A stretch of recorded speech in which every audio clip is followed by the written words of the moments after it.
Okay, for those of you that don't know, Persia is the ancient name for the territory encompassed by modern-day Iran. At its height under the Achaemenid rulers, which is basically the 6th and 5th century BC, the Persian Empire included territories found in Egypt, Israel, Jordan, Syria, Turkey, Russia, Iraq, Pakistan, and Afghanistan. And just to give you an idea,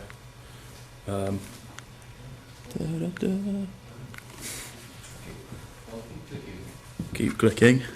Oh, there we go. That's the Achaemenid Persian Empire, and as you see, it's quite vast, and it's the largest empire known to the ancient world prior to Alexander the Great, who added Greece to it, which made it slightly larger than it is now.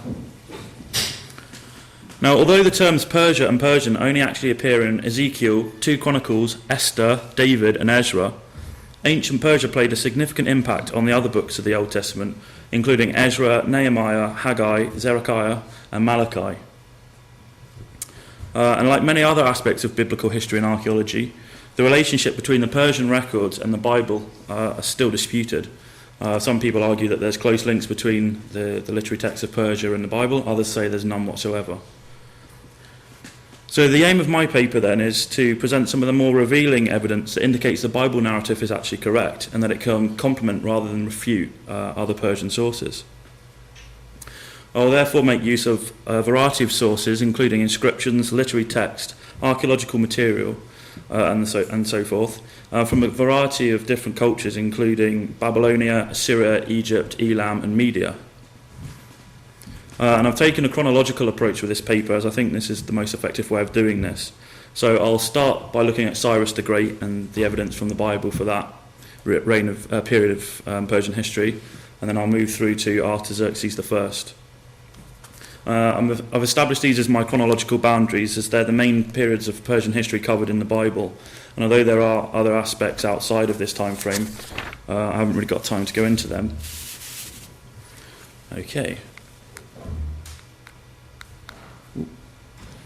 Okay, so this is Cyrus the Great, and there's a variety of different ways of depicting him throughout history. And he lived from approximately 590 BC to approximately 530 BC. And he's also known as Cyrus the Elder, and he's considered the founder of the Persian Empire and the Achaemenid dynasty.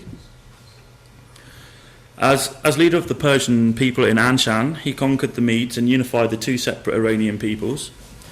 And as king of Persia, he reigned over the new empire from around 550 until his death. Under his governorship, the empire expanded, eventually conquering most of Southwest Asia, much of Central Asia, Egypt, and into the Hellespont. And then into the east, he conquered as far as the Indus River. And as I said before, this created the largest empire the world had seen at this time. During his 29-year reign, Cyrus fought against some of the greatest states of the early classical period, and this included the Median Empire, the Lydian Empire, the Neo-Babylonian Empire, although he didn't quite venture into Egypt because he died fighting the Mazzageti tribe in around 530, so he never actually quite made it to Egypt, and it was his successor, Cambyses, which was to actually make it to Egypt. And between the years 546 and 540, Cyrus spent much of his time stabilising his reign and crushing various rebellions. So one of the big revolts that he had to put down was Babylon. So as part of his period of stabilisation, he invaded rebellious regions, and he implemented political, economic and social reforms. So being a powerful and rebellious state, Babylon was obviously a key target of his, and he undertook a campaign against the region in 539. And here we have various pictures of Babylon, and you can just see in the bottom one the American troops before they drove over it with tanks. So I'm not sure quite how much of that's still standing. Okay, so at the point that Cyrus begins his invasion, the morale of Babylon has hit rock bottom, and the people are depressed because of the complete neglect of their main city god Marduk.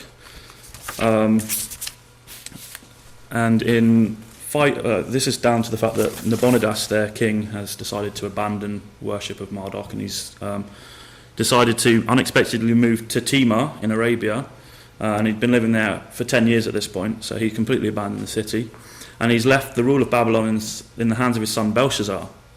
And this can account for the fact that in the book of Daniel we have Belshazzar as the de facto king rather than Nabonidus. So in anticipation of the growing Persian threat, though, Nabonidus hurriedly returns to Babylon, and he realises there's something big going on here, so he should actually make a return.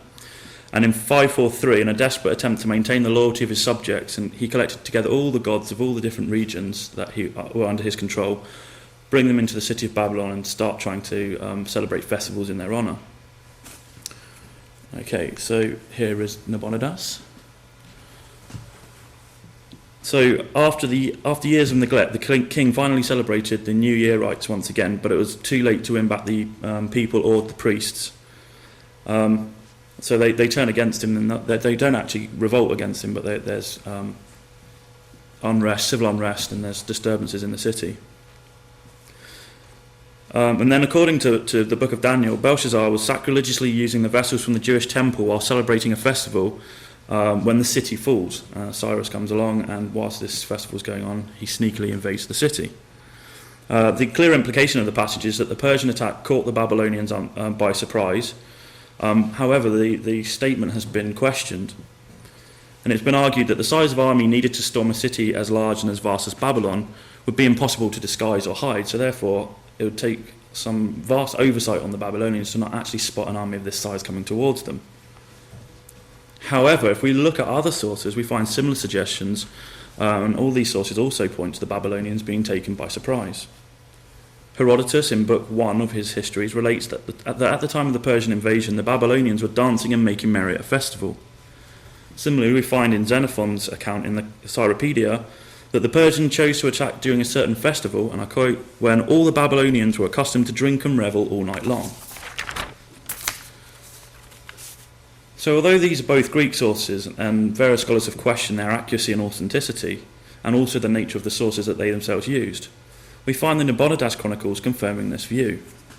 And there's the actual chronicle, and I assure you that that is a language and not just someone hacking a chisel into a bit of stone.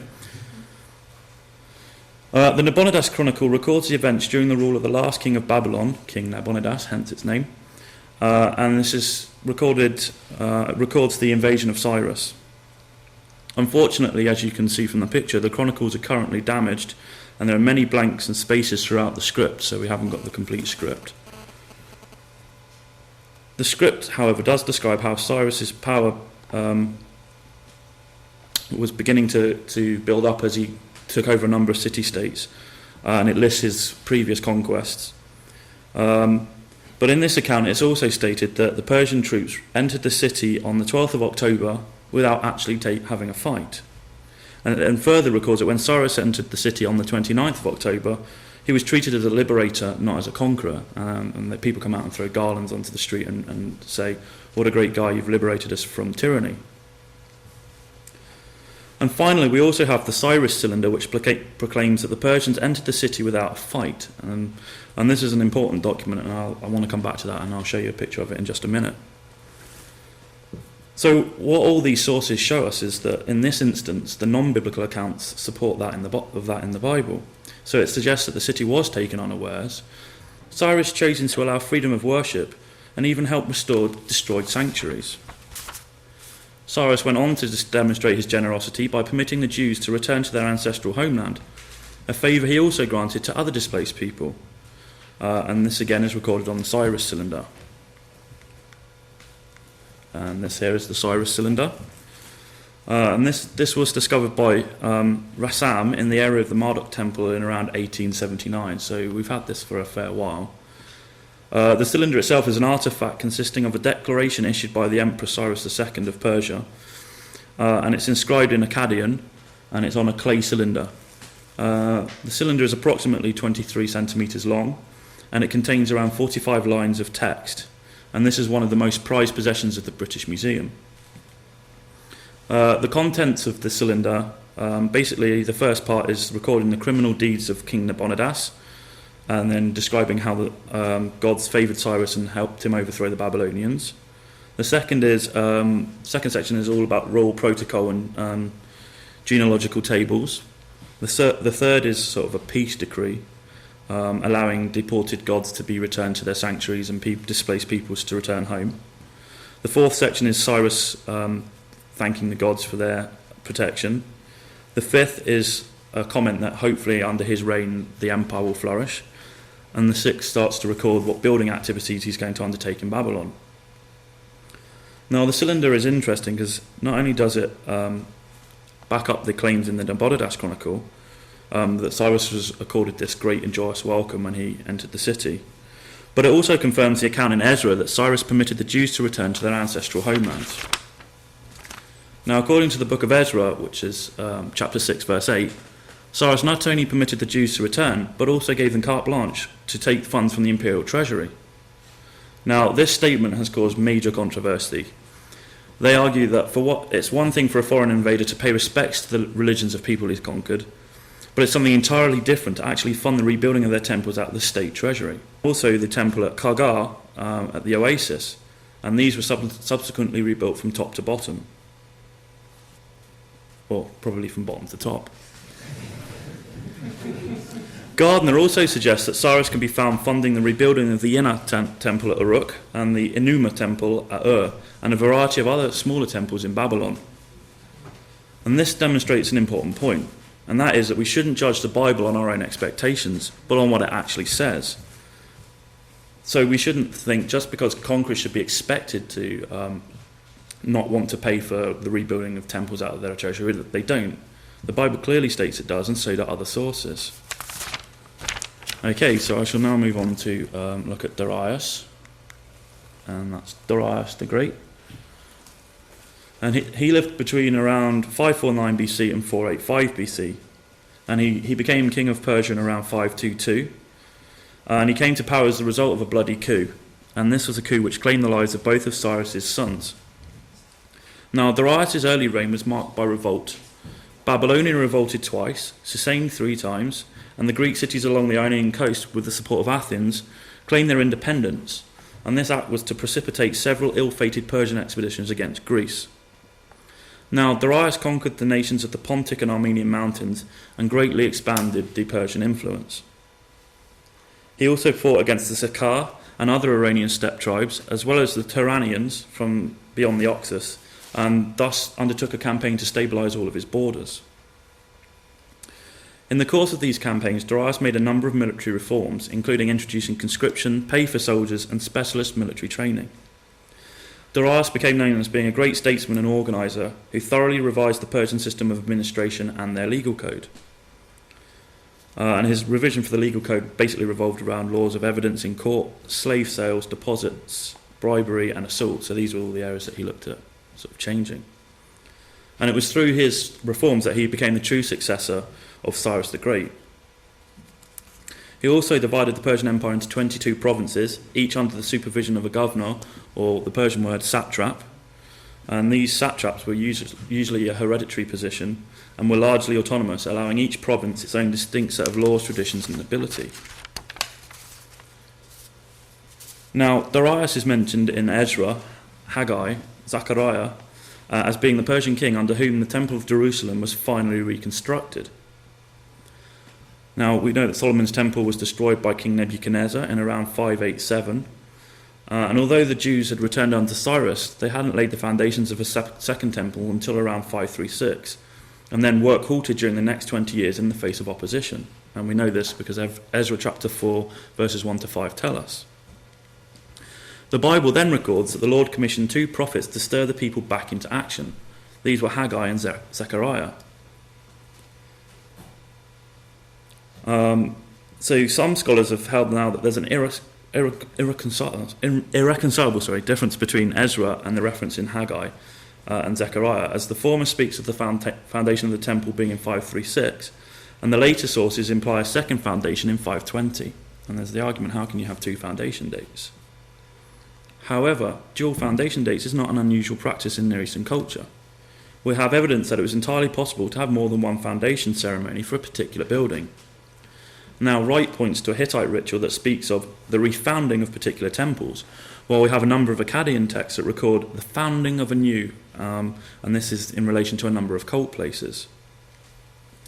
Therefore, perhaps the second refounding of a Jewish temple is not actually out of character. Now we find that the news of the reconstruction of the Jewish temple was carried to the Persian king by the Jews' neighbouring enemies. And we get in Ezra chapter 5 verse 3 that at that time Tatienai, governor of Trans-Euphrates, and Shethar-Buzeni and their associates went to the king and asked, "Who authorised you to rebuild the temple and restore the structure?" Now originally those who argued against the historical accuracy of the Old Testament used this satrap as evidence to bolster their argument. They identified him as Ushtanu, the satrap of Babylon, who was also satrap of Trans-Euphrates. That was until Olmsted offered an alternative. Now, Olmsted suggested that Tatienai, in a cuneiform document, was the one being referred to in the Bible, not the satrap of Trans-Euphrates. And this document recorded Tatienai as a figure who wasn't actually a satrap, but was just below that level. And although he was second in command, he was still vastly influential, and this document would again seem to support the biblical account. Now, further support for the accuracy of reporting by Ezra can be found in the language used in his record of Tatienai's letter to the Persian king. In this account, Ezra includes a significant number of Persian loanwords. Now, for those of you that don't know, a loanword is basically a word that we take into our language from a foreign language without any change or without any change in meaning. So, for example, we use the word déjà vu, which is from the French, and it hasn't undergone any change whatsoever. So we find this happening in the Persian account, in the biblical accounts. They're taking Persian words and just inserting them into the Hebrew.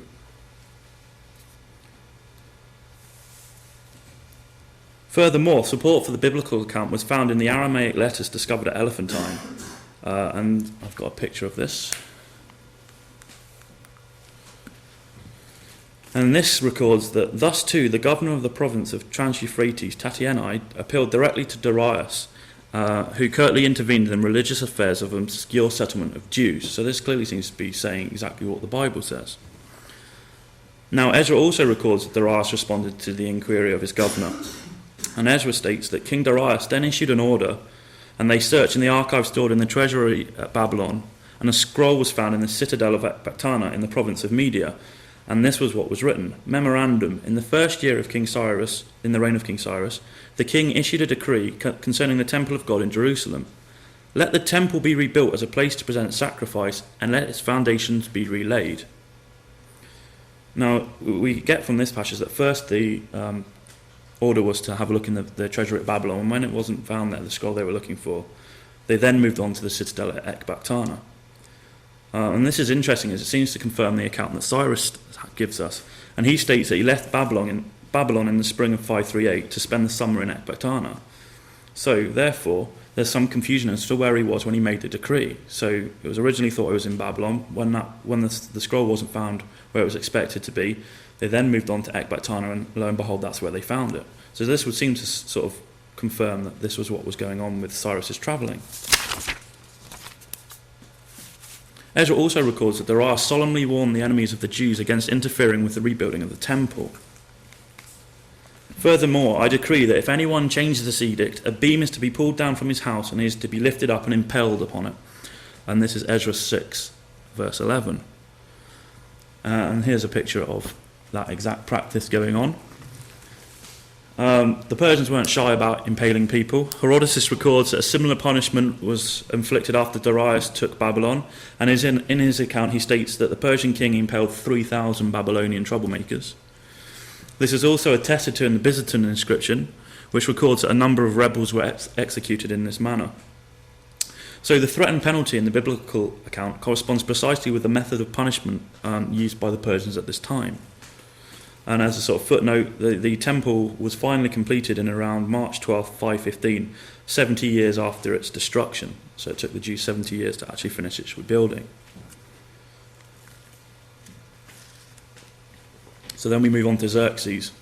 And again, there's been a range of ways of depicting him throughout history. I think my personal favourite is from the recent movie 300, which has him as a 6'5" giant taking on the Spartans at Thermopylae. Now, Xerxes was king of Persia from around 485 until around 465, and he was son of Darius and Atossa, and she was the daughter of Cyrus the Great. After his succession in 485, He suppressed revolts in Egypt and Babylon, and these are sort of began just before he came to the throne, so he was actually clearing up from the previous reign. And Xerxes is best known for his invasion of Greece and the Battle of Thermopylae, as I said, recently immortalised in the film 300, and the naval battle at Salamis, and finally for the burning of the original Acropolis. And people have argued that without his actions we wouldn't have the Acropolis we have today. Now, Xerxes is the Persian king which is found in the book of Esther. And here we have some depictions of Queen Esther. And Esther is the heroine of the Bible book of Esther, which is named after her. For those that aren't aware of the story of Esther, it's basically about Xerxes falls out with his wife. She refuses to come to a banquet, so he demotes her or banishes her, depending on what interpretation you want to take. Esther then becomes his queen. She's not called before the king for a long period of time. One of the king's courtiers is plotting against the Jews. She finds out about it and is sent to plead the case of the Jews before the king. And in these times, if you weren't invited to see the king, he could actually have you executed for this. So it was a risky move. She seeks an audience without permission. The king falls in love with her again and says, "Okay, I'll grant you whatever you want." In the course of a banquet the next day, she reveals the plot. The Jews are saved, and she becomes sort of heroine of the Jewish people. So that's the book of Esther in a nutshell, basically. And in view of the book's setting being in Susa and its Persian background, its Aramaisms and its lack of reference to Palestine, there's widespread suggestion that the book was composed in the Eastern Delta, quite probably at Susa itself. And Susa was the old capital of Elam, and in 521 it was made the administrative capital of the Persian Empire by Darius.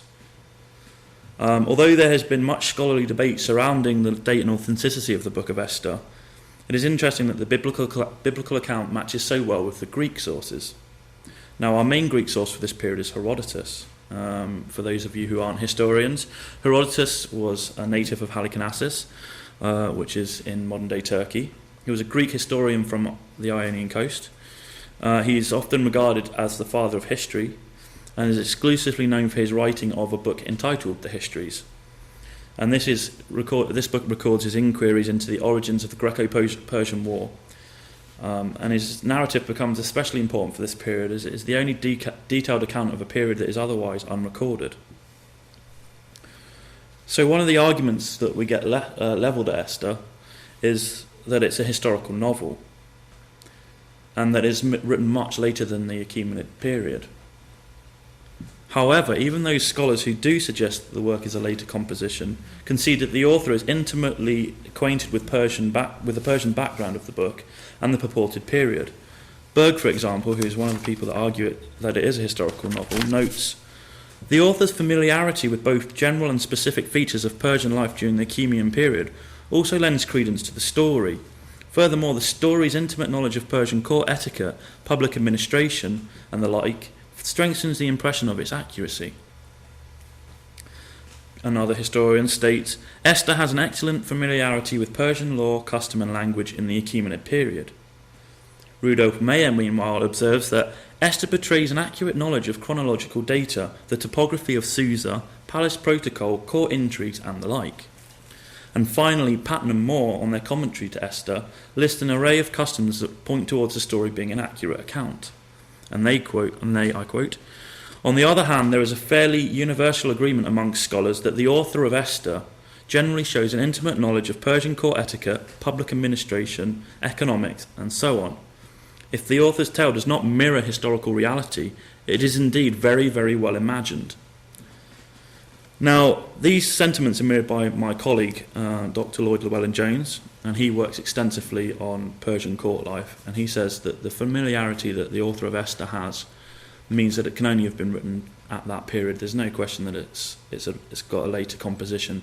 The evidence is just too overwhelming.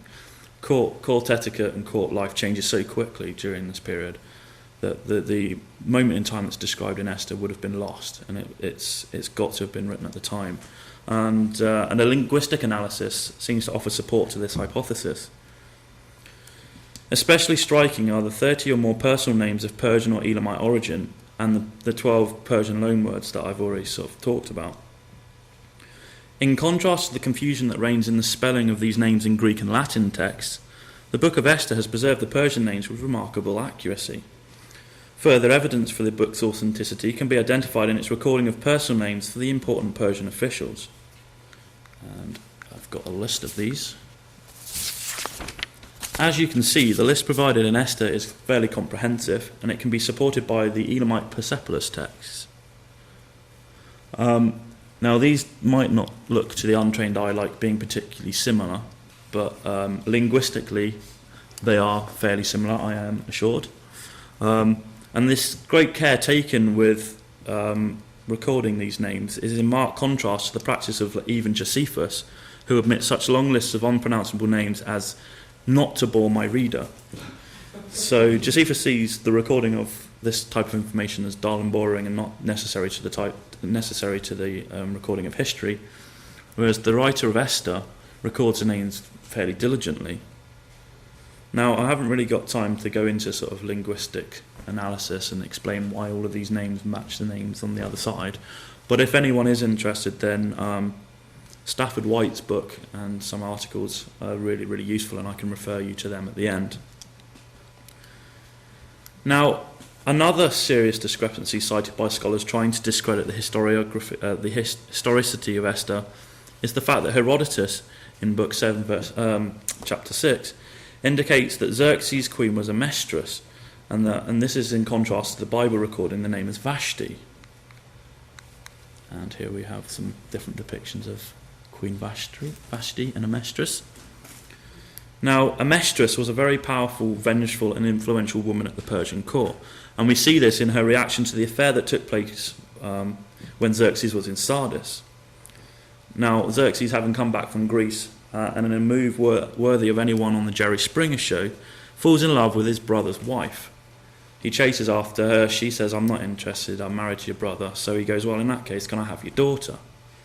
So there's an arrangement takes place, and he actually marries his brother's daughter. Having fallen for this girl, he then makes the cardinal mistake of giving her a robe made by his wife. And this sets into motion a series of events which ultimately ends with the mistress having the young girl's mother taken away and mutilated in front of her. And when I say mutilated, this is to have her eyes poked out, her ears and nose and mouth cut off, and her breasts cut off.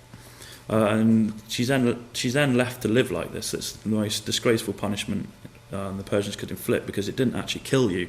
You were left to live with the shame of being mutilated. Now, again, Stafford White, who does all the linguistic analysis for this period, has suggested that by assuming certain phonetic modifications, an identification of Vashti with a mistress is easy to make, and this conclusion has been widely accepted now. So it's now believed that these two characters are the same person. And as I said, if you want the reference, I'm quite happy to speak to you at the end and give you the reference. But scholars have then said, okay, well, we can now identify these two people as being one and the same, but there's a chronological problem with the Book of Esther in that there's a gap. Now, clearly, in chapter 1, verse 3, this is the 3rd year of Xerxes' reign, whereas by the time we get to chapter 2, verse 16, that's clearly the 7th. Now, we've skipped 4 years. So what's going on here? Now, if we synchronise this with Xerxes' absence while undertaking his campaign in Greece, we notice that the 4 years would seem to correspond exactly. So David Klein therefore notes that the 4 years between the deposition of Vashti and the installation of Esther as queen in the 7th year would coincide precisely with the 4 years Xerxes was absent from Persia. Now, it's difficult to be undertaking a campaign in Greece and also be getting married in Persia, so that would give us this 4-year gap. And a further argument that has been put forward in dispute of the accuracy or authenticity of the text in Esther is that a mistress clearly wielded power when her son Artaxerxes came to the throne in 464. Now, unfortunately for us, Herodotus breaks off his account of Xerxes' reign at the end of 479, and he only provides a very brief description of the events that took place upon the king's return from Greece. This is outside of his interest. Once the Greeks and Persians have stopped fighting, that's it. He's not really bothered. So this means we can't use Herodotus to work out what's going on. And some scholars have suggested, well, if Vashti is important under the reign of her son, then she can't have been executed or disgraced as the biblical account suggests. However, it's worth noting that the actual biblical account never says that she was executed. Now, this is something that people have taken for granted, that if she was standing in opposition to the king, then the likelihood is he'd have executed her for her rebellion. However, this isn't actually stated, and it's therefore more likely that she was demoted to the status of lesser wife, whereas before she was great wife, she's now just lesser wife, and that she just became another member of the harem. And this is especially likely as she was mother to Xerxes' heir.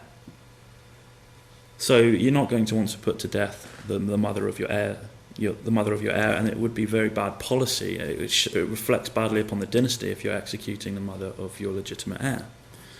So it's likely then that if a mistress did remain as part of the king's harem, it would be extremely easy for her to regain her position of influence and prestige when her son comes to the throne.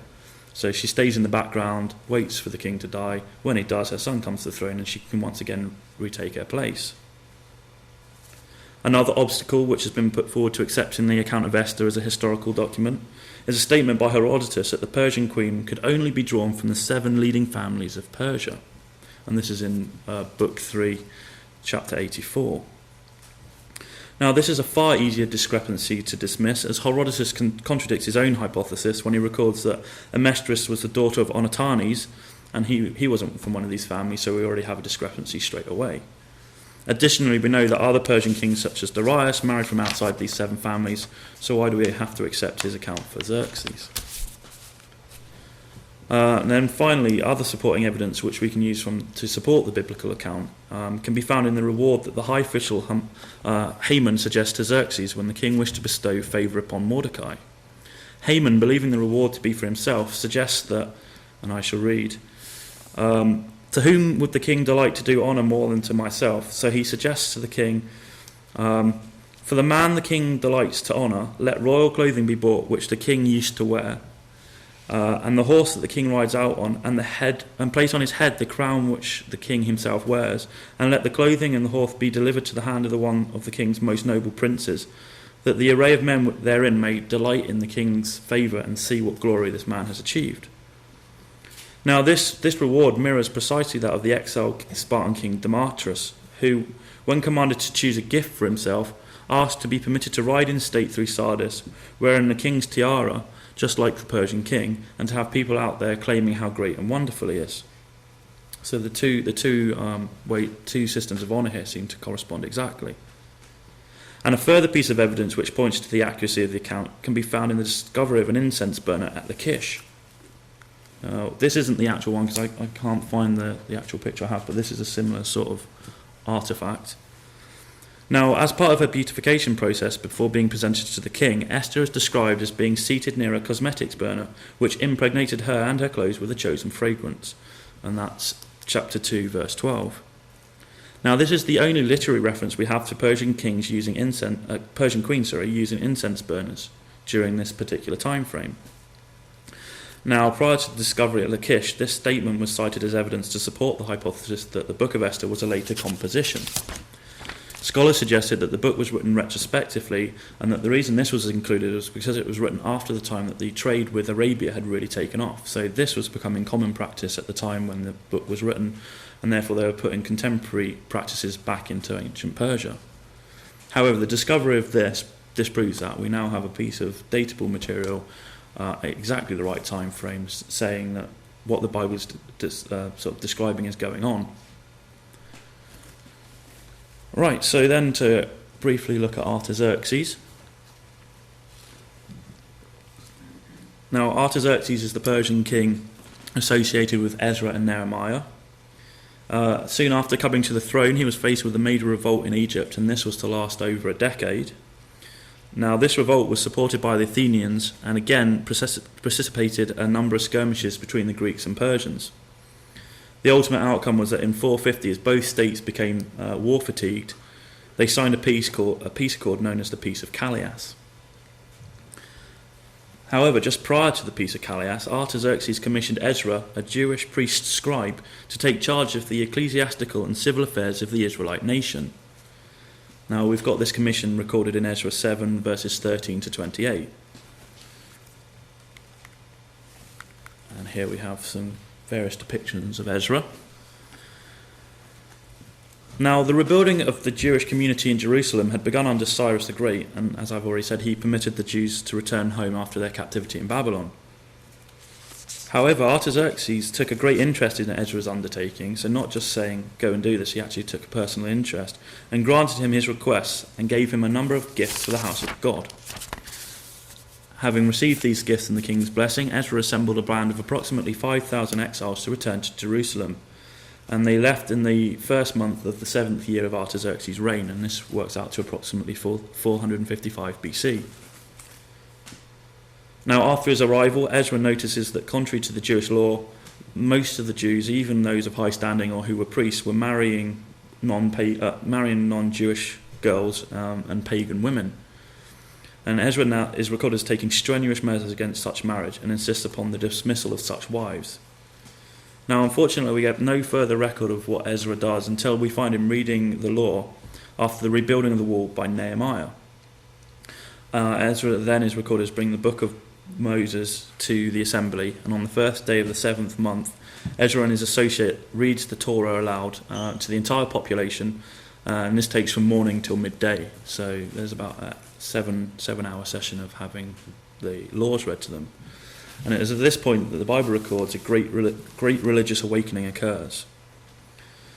Now, there's been seen as a number of problems with this account.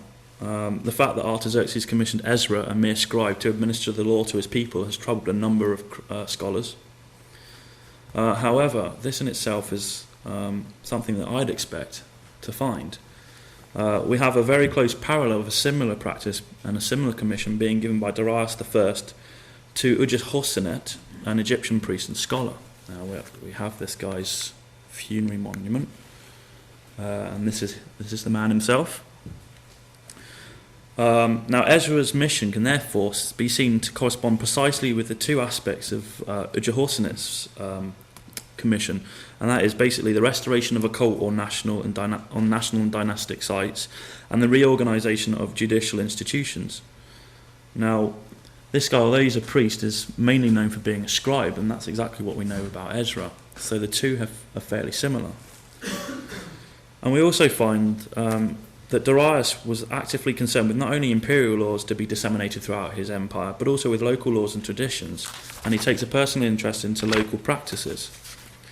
So in addition to charging this guy with the task of going out and restoring public buildings and temples, he also writes to his satrap in Egypt and instructs him to collect together the wise men of the realm and to make a new set of laws. So this is perhaps how we should understand the efforts of Ezra and Nehemiah. We should see them as being given the commission of going out, rebuilding the temple, calling together the Jewish religious leaders and influential men, and thrashing out a new set of regional laws which would work in conjunction with the laws passed across the empire. Right, so I shall now move on to briefly explore one of Ezra's contemporaries, Nehemiah, cupbearer to Artaxerxes. And we have a number of pictures there. Now, although to you guys the title cupbearer does not probably sound like a particularly high honour, this was actually, in biblical times, a very important position. In classical sources such as Xenophon, we find descriptions of cupbearers in the Persian court. And when I say cupbearers, I don't mean like your coffee mug of the morning. I mean things like that. And this is a silver drinking horn, and this is an average Persian king's cup. And the cupbearer was expected to actually test the purity of the liquid contained within it. So take a sip. The king would wait and see if he passed out. If he did, obviously that was poison, and you're not going to drink from that. If he didn't, then he'd get he'd take a swig. But we also know that because Persian kings considered themselves to be pure and to be almost God's representative on earth, he had to maintain his purity. Therefore, we find accounts of like a king finds an eyelash in his water, and he brings his cupbearer forward and he says, "Okay, I found an eyelash in this. This is not acceptable." And the cupbearer goes, "Oh no, it's him over there. He gave it to me, and I'm pretty sure that it was his fault." So they have this bit of an argument backwards and forwards, and the king says, "Well, seeing as we can't actually determine which one of you is guilty, right, execute them both." So the position of cupbearer was vitally important. It isn't a lesser honour at all. It's actually a really significant honour. So by having this position, we know that Nehemiah is, by implication of his position, to have been well trained in court etiquette. He was to be handsome. The king didn't surround himself with ugly people. He picked the most handsome men of the day. And he also had the skills to be able to select the best wine, so that the king was always had the best wine cellar, and that he was a good companion, so he could talk to the king. He wasn't just expected to sit there in silence. He was expected to converse with the king, chat about matters of state and affairs, and be sort of up to date on what's going on throughout the empire. So we know then that Nehemiah would likely have been a man of great influence and had really close access to the king. Above all, he would have enjoyed the unreserved confidence and trust of the king, something which he would rely on when rebuilding the walls of Jerusalem. Now this, if we skip forward slides to the actual rebuilding, the fact that the king is trusting this guy with providing him with his food and water, things which were easily poisoned, shows what high trust he placed on Nehemiah. So therefore, when Nehemiah is rebuilding the walls and says, we're not doing this as an act of rebellion, we're doing it because that's what we've been instructed to do, Artaxerxes is willing to trust him because they've had this close friendship. Now, if they hadn't have had this close friendship, it's less likely that he would have been allowed to continue with his project.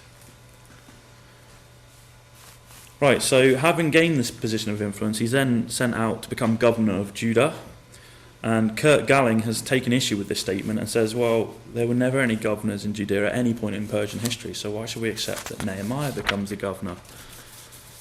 Now, he suggests that the Bible is actually mistaken when it says Nehemiah was sent to become governor of Judah. He suggests that Judah never had a governor and that the governorship that is being referred to is that of Samaria. However, archaeological data has again proven this idea wrong. In 1974, a collection of 70 clay seal impressions and 2 seals of unknown provenance were brought to the archaeologist Naaman Avigad and presented before him. And he was quick to spot that one of the seals bears the inscription YHD, and this is the Persian designation for the province of Judah. Now, these seals can be confidently dated to the 6th and 5th centuries on this basis then, Avigad bought the collection and sifted through it. And he therefore found that there was a number of these seals or coins with this on it, and he then tentatively proposes that they're the governors of Judah that we know of. So whereas prior to this they were saying, well, there was never any governors, due to this one collection of seals and coins, we can now put these guys into a fairly rough, but we think correct sort of chronology. So having overcome this obstacle, another obstacle was to raise its head. And objections were then made to the fact that the books of Ezra and Nehemiah record that the boundaries for Judah at this period were quite large. Now, because the province of Judah were thought to be greatly reduced in the Persian era, questions were raised then over the accuracy of the biblical account. And historians have said, well, that's way too large a territory to actually be correct. This is obviously the Israelites bigging up their importance in the surrounding area, saying how important they are to the Persian Empire and making themselves sound a lot better than they actually were. However, again, archaeology is slowly but surely proving this idea wrong. Archaeological evidence, in particular the discovery of coins and seal stones, seem to offer further confirmation to the Bible's accuracy. Excuse me. Ephraim Stern suggests that the distribution of stamps and coins which are imprinted with the official stamp of the Jewish province in the Persian period correspond exactly with the boundaries as recorded in the various lists in Ezra and Nehemiah. So all our finds are on exactly the borders and boundaries which the Bible states that they should be. Now, Stern also points out that the discovery of border fortresses revealed in archaeological surveys, in particular those in the Hebron Hills, coincide again exactly with where the Bible says they should be. So archaeology is saying, well, actually, the Bible is right. We can't see these as overinflated thoughts of grandeur. This isn't the Israelites bigging themselves up. This is actually fact. We've now got forts along the borders that we thought that there should be. So once again, all this evidence supports to the accuracy of the Bible. Now, the Bible then records that the Israelite exiles returned to a tiny enclave surrounded by hostile neighbours. To the north they had the Samaritans, the Ammonites to the east, the Arabs and Edomites to the south, and the Phoenicians to the west. So they're sort of like an island in the middle of hostile states. Now we know that there had been opposition to the rebuilding of the great temple during the reign of Darius, and this opposition intensified as Judah's neighbours discovered Nehemiah planned to rebuild the city walls. Now, people didn't like having towns with walls around them, because this means that if you wanted to take them down, if they went into rebellion, you had to besiege them. And sieges in the ancient world were a hit and miss affair. Unless you actually had someone on the inside opening the gates for you, they could be very long and costly. So it made people nervous if you had a neighbour who was building walls around their city. So we get opposition, and we find Nehemiah has a lot of opposition to the rebuilding of his walls. Now the Bible records that the main opponents to Nehemiah's scheme were Sanballat, the Samaritan, Tobiah, the Ammonite, and Geshem, the Arab. Now, again, early scholarship suggested that these men were probably fictitious symbols of opposition. So these guys were sort of created as a way of sort of symbolising that the Samaritans were not particularly happy with this, and the Arabs weren't particularly happy with this. So they created these fictional characters to embody that. However, again, archaeology seems to support the biblical account. In a hallway of a temple discovered in the region of Amun, and which has recently been carbon dated to the Persian period, 2 inscriptions have been found that record the name of Tobiah. But more startling is the evidence for Geshem the Arab. An inscription from Dedan in northwest Arabia reads Geshem, governor of Dedan. Furthermore, 2 silver vessels inscribed in Aramaic near the Suez Canal also bear the name Geshem. On one cup is the inscription Geshem, son of Shahar, whilst on the second is the phrase Kunu, son of Geshem. So this is strong suggestion that this was an influential man who did actually exist.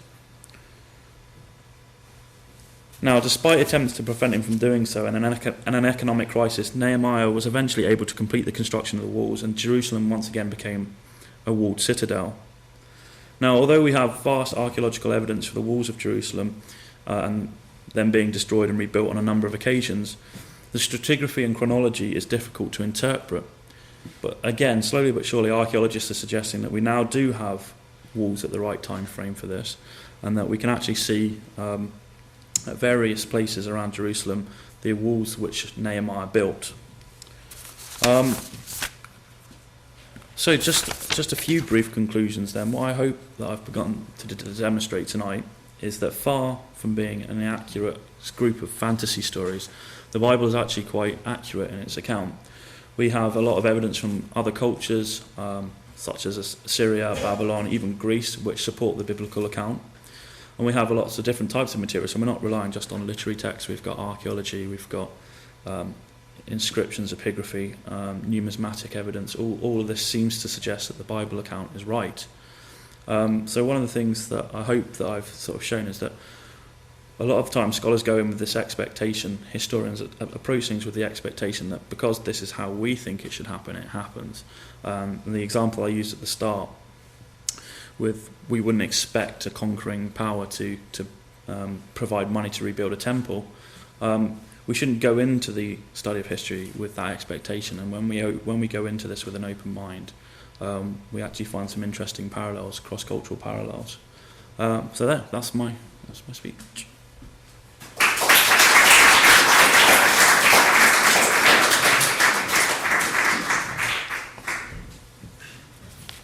Thanks very much. If anyone has any questions, you're welcome. Yep. As a scholar, do you put more weight on the Bible in terms of veracity, or do you just treat it the same as non-biblical accounts? I treat it, well, I suppose when I started I treated it exactly the same, and I'd like to hope that I still do. My specialty for most of the Near Eastern stuff was chronology. I did a lot of work on David Roll's stuff, looking at the chronology, which is what I spoke on last time. And that was before I was a Christian. That's before I became a Christian. So I'd gone out there with a completely open mind. In fact, if anything, I'd probably gone out there to prove the Bible wrong and say actually it's not a very accurate source, and it's an entirely pointless waste of time to try and read it as such. I was actually convinced the opposite. I actually found that the more I read and the more I looked at it in terms of like Assyrian culture and Egyptian culture, the more there was a number of parallels. So I'd like to think that I still treat it as a historical document, and that's how I try and approach this. But obviously, I think there's probably a degree of bias, like any historian has a degree of bias over their source material.